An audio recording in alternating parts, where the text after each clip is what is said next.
The suburb of Kingston in southern Tasmania has been expanding at a rapid rate, with new housing estates springing up all over the area and homes being snapped up. But that growth is not without challenges. Let's take an in-depth look at this increasingly popular area and the issues affecting the community.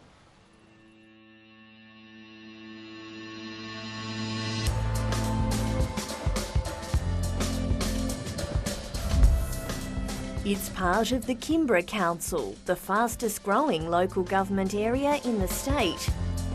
Located 12 kilometres south of Hobart, Kingston has a population of around 10,500 people. It experienced rapid growth after the southern outlet was completed in 1969, when Kingston and Blackmans Bay became easily commutable to Hobart. Since then, it's become increasingly diverse, with Kingston's new subdivisions, beaches and amenities attracting plenty of new migrants, young families and professionals.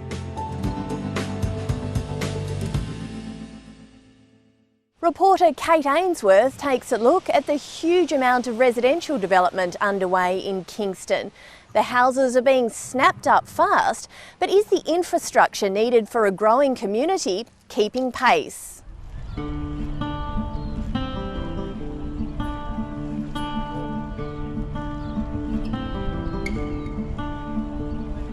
Roy Maynard has lived in Kingston for nearly 30 years. But last year, the Aboriginal elder and aged pensioner was forced out of the area due to skyrocketing rents. Well, it was degrading. It was, I just felt so empty. Homeless for 8 months, the 74-year-old had to move in with his daughter and her family. More, yeah. We're looking, trying to find houses, just can't get them. Not even Aboriginal houses. Can't get them, mate. There's just nothing about. So I've had patients of mine who've been patients of mine for 30 years, long-term residents of Kimbra, but they can't find anywhere to go. So they are doing a sort of couch surfing as whole families. Dr Claire Smith has just retired after 3 decades as a general practitioner in Kimbra. So the thing that's radically new in the last few years is the climate refugees.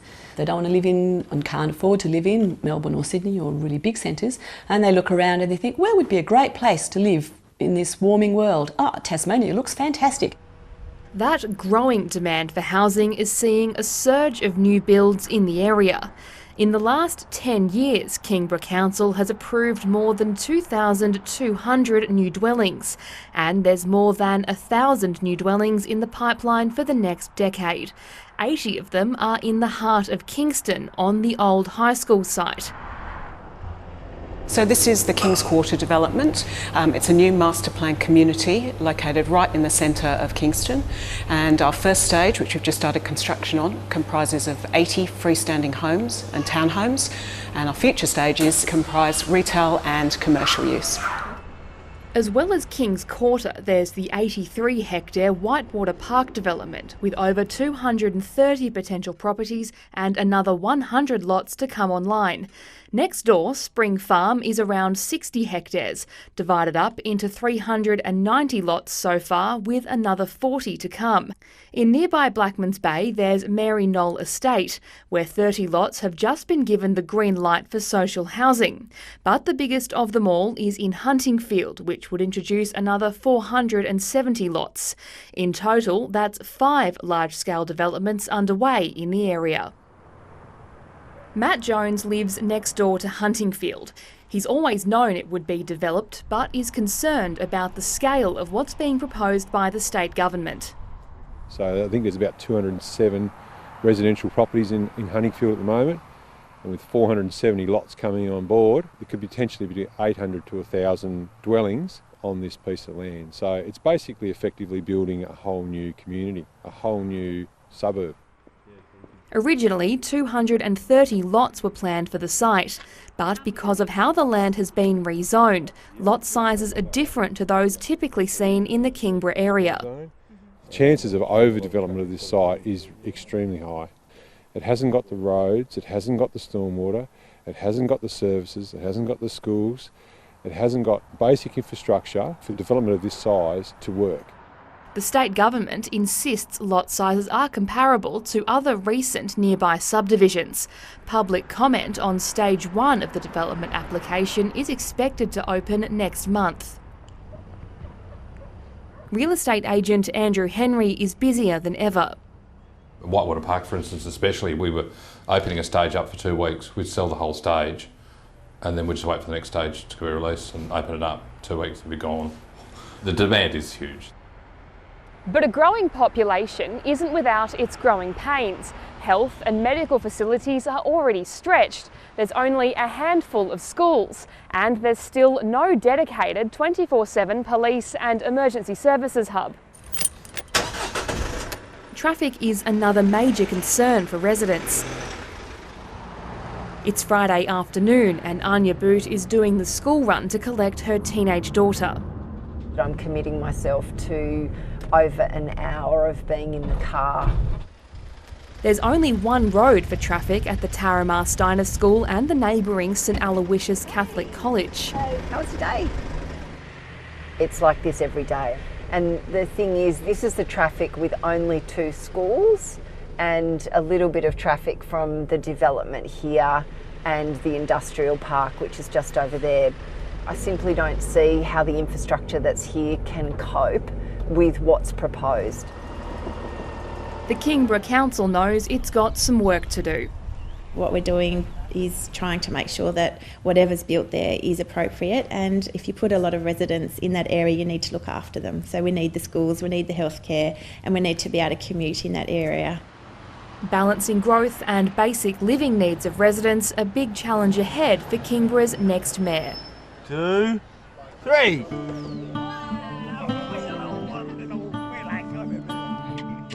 Something's got to be done because these rent prices are just way out of the bounds of people and they're starving.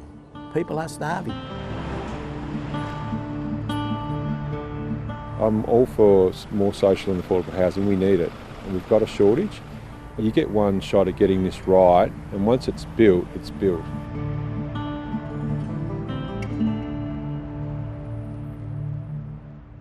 The area is booming, and it's not just the population. The economy is thriving too.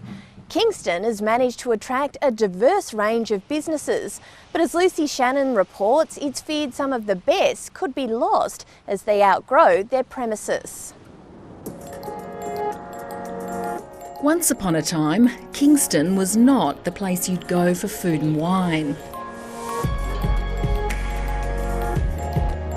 But like so many facets of this growing suburb, that's changed. We are so fortunate here that 90% of our clientele is the local area.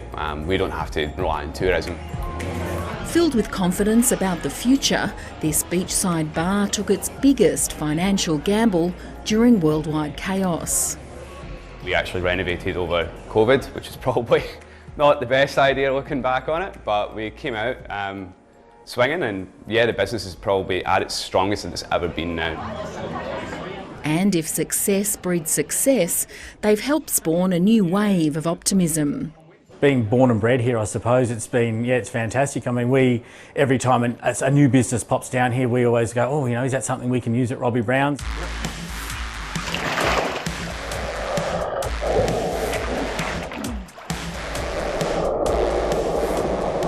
Janelle and Mike Larkin have only been in their Kingston warehouse for 12 months, but business is booming. We take robotics and technology and put them into confined spaces, so we're removing humans from harm's way. Having a mostly robotic workforce during the pandemic has been a godsend. Our clients and customers weren't able to fly in their usual suspects who would do the work for them, so our phone did start to ring. And it hasn't stopped. They've now hired more humans and taken on more clients. If we see the potential for growth, we're going to go after it.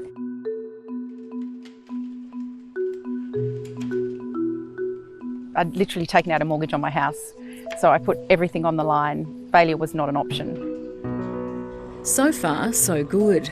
Barely a year in the market, Sarah Gunn has already won awards for her Kingston-produced gin.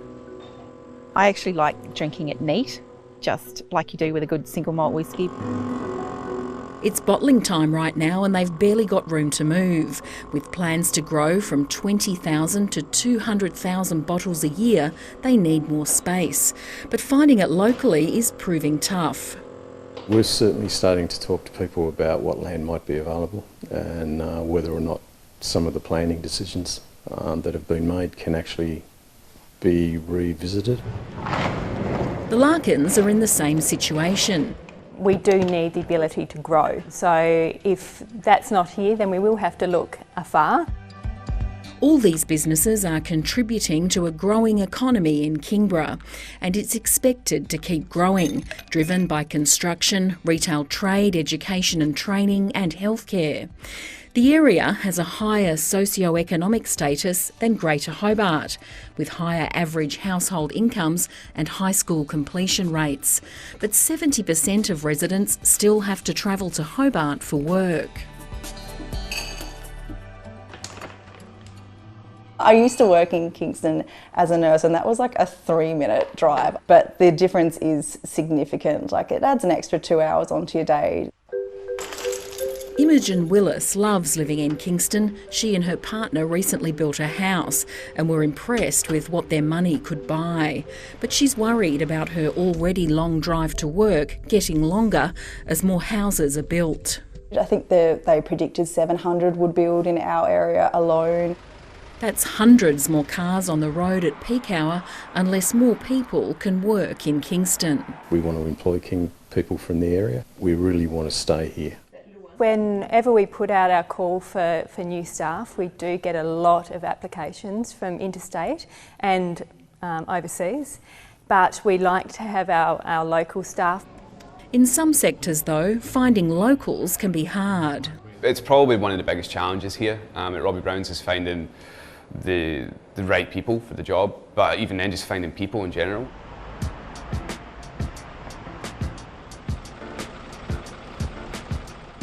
If you talk to people here in Kingston, they'll tell you its centre lets it down. In fact, a recent report commissioned by the local council found the centre here to be unattractive, sterile and disconnected. But there are plans to try and change all that, renaming and redeveloping the Channel Highway as Kingston's main street. There'd be more retail, fewer cars, cycling and walking paths and more greenery. It's all about making Kingston more self-sufficient.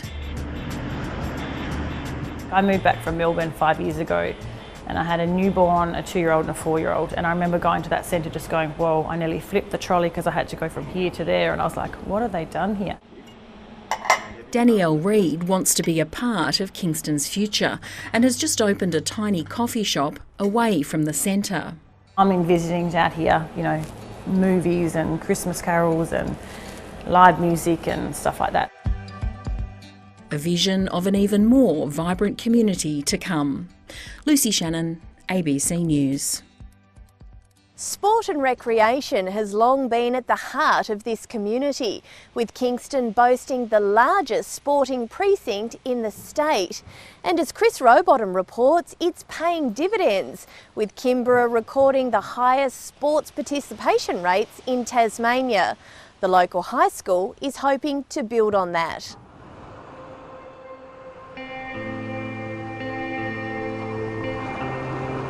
It's daybreak at Kingston Beach, the sun's rays barely having pierced the night sky.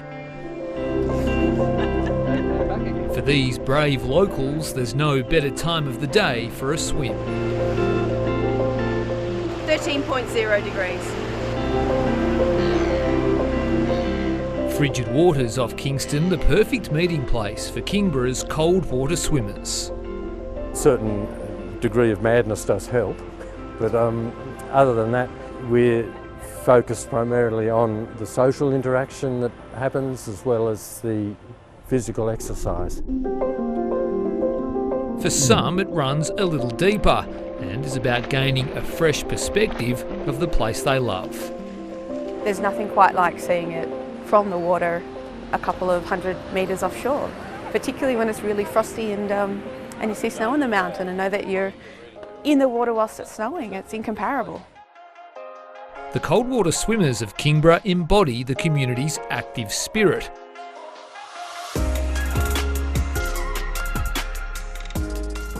Up the road, you'll find its heart. The Kingborough Sports Precinct provides the region's sporting pulse. It's the largest of its kind in the state and has been a pivotal meeting place for the entire region since the late 1970s. I think sport in particular does a wonderful job in the social inclusion space, so that social well-being is what sport does exceptionally well. Jeff Ben might be the centre's most prolific user. At 85, he's still teaching youngsters a thing or two about the art of table tennis.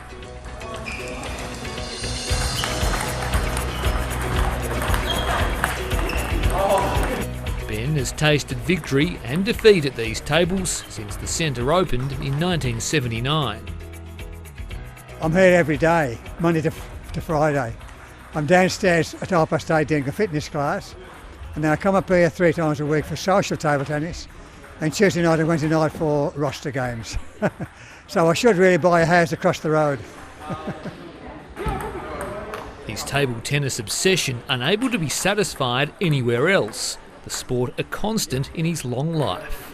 It's been most of my pleasure, so it's a great part of my life. Because I've been retired a fair bit, so now it fills my life. According to AusPlay statistics, Kingborough leads Tasmania in sport participation. Since 2015, it's classed 93.6% of adults and 95.3% of children as participants in some type of sport or physical activity. That's up 5% and 26% respectively on the state average. It's doing so well, in fact, it wants to double down on its reputation as the state's sporting hub. At Kingston High School, there's a push to take sport to the next level. It's pivoting towards a sport-based curriculum with a special focus on health and active lifestyles. We don't call it a herbivore diet, we do call it a vegan diet, a plant-based diet. Part of an emphasis on sport and recreation that stretches beyond Kingborough's playing courts and fields. So not just the physical element of health, the well-being, mental, emotional, spiritual and social health is really, really important. But producing high-level athletes remains on the radar through partnerships with elite organisations like the State Gymnastics Centre just next door. At the moment we're trying to establish a high-performance sports academy here at Kingston High, whereby there are pathways for students who are entering Kingston High from Year 7 right through to Year 12, where whatever their sport may be, they can follow that pathway. Oliver James is one young Kingborough athlete who has high hopes of playing professionally. For him, soccer, school and sport go hand in hand. On a Monday, I get to come here for the first block, we do theory. Second block, go down to the gym and develop my body. And then third block, I get to come down here and train with Alex Chisak, and he's an ex-professional footballer. Kicking goals in Kingston, a fertile breeding ground for a generation of future stars. Chris Rowbottom, ABC News. Kingborough has one of the fastest growing migrant populations in Tasmania. Close to Hobart, with beautiful beaches and all the amenities, it ticks lots of boxes for new migrants, in particular young families and professionals.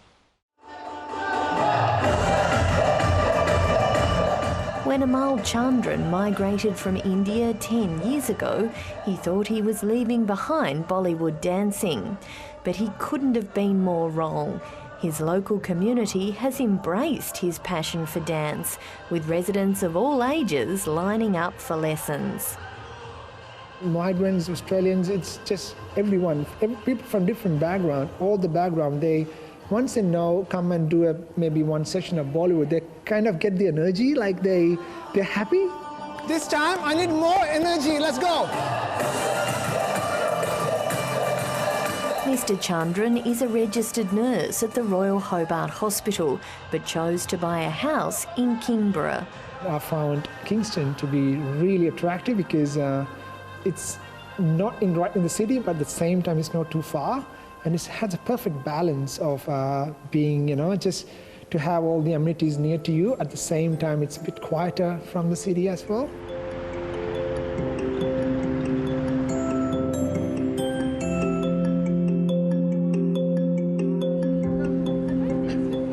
Their qualities attracting many new residents. It's just a beautiful part of Hobart. Nice playgrounds like the one we are right now, and so we just feel very blessed. Frank Callisto and his family are some of Kinborough's newest official citizens. They joined 50 migrants from 16 different countries at a citizenship ceremony a few weeks ago.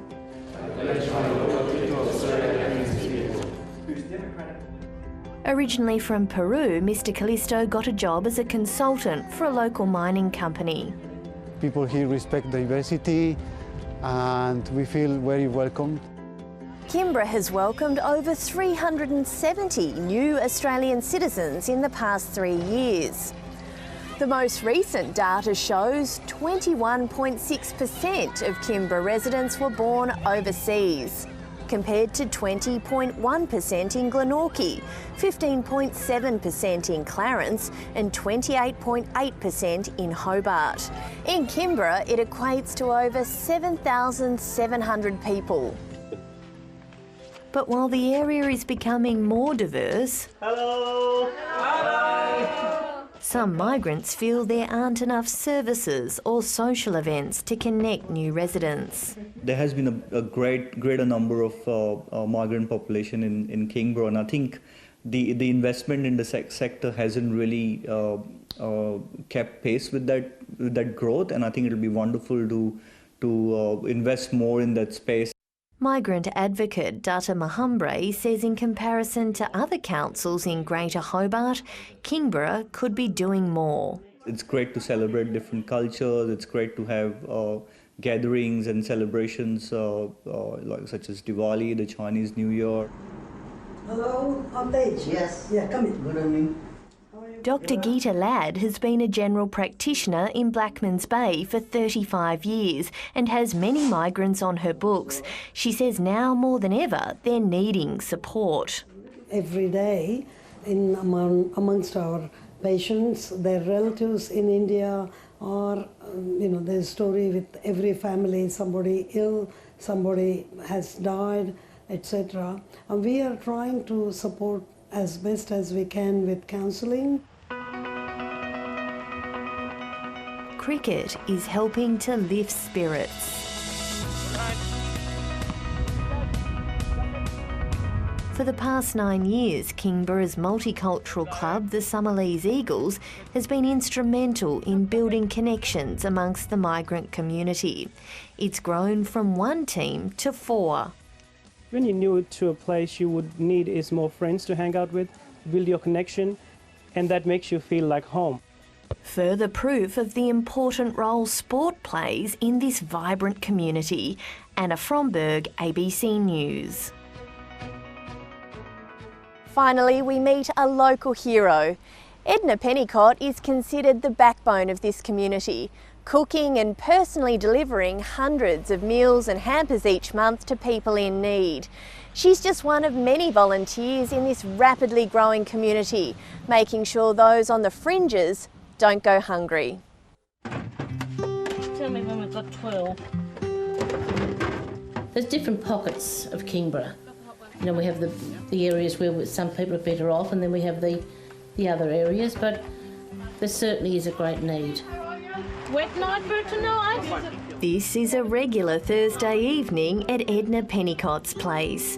For the last 40 years, the 73-year-old's been supporting people in need in Kingborough. I might be getting old, but I've still got a bit of go in me. It's that get up and go that inspires a small army of volunteers to turn up each week in her front yard. They gather donated food and home-cooked meals to distribute around Kingston. Ours has doubled, if not tripled, our demand. We've been absolutely run off our feet. Through COVID, we were so busy that we just didn't know which way to turn. At this affordable housing complex, it's clear people are still struggling. Well, by the time you pay your rent, your utilities, by the time you clothe yourself, you know, it just doesn't go anywhere. After losing her mother at a young age and growing up in an orphanage, Edna Pennicott knows what it's like to struggle. And I was one of 8, so it was quite traumatic. We were split up and we were so loved as children, and then after that we didn't receive any love.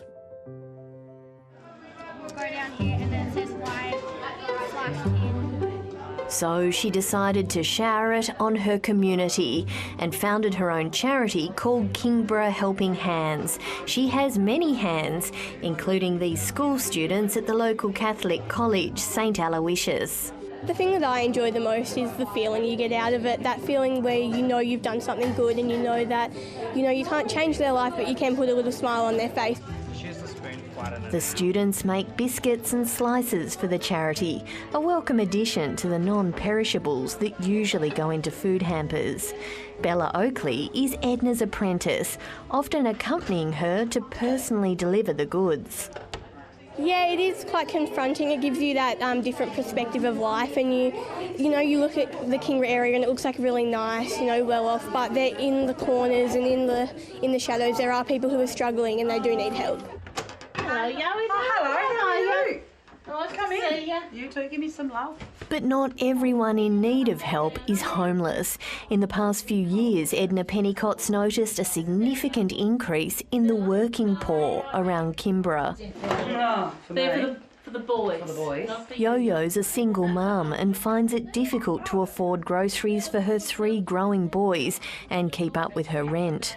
I don't know what I'd do without her, to be honest. Over the years, she's just always been there when I've been at rock bottom, and I just don't know what I'd do.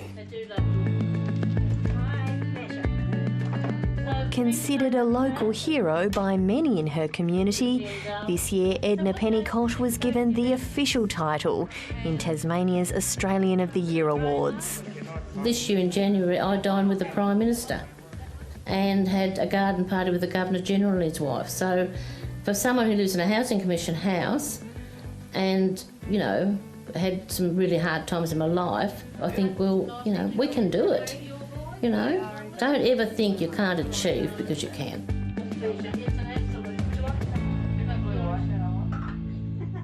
And that's where we leave this special focus on Kingston. But stay tuned to the ABC as we continue to follow this community's progress.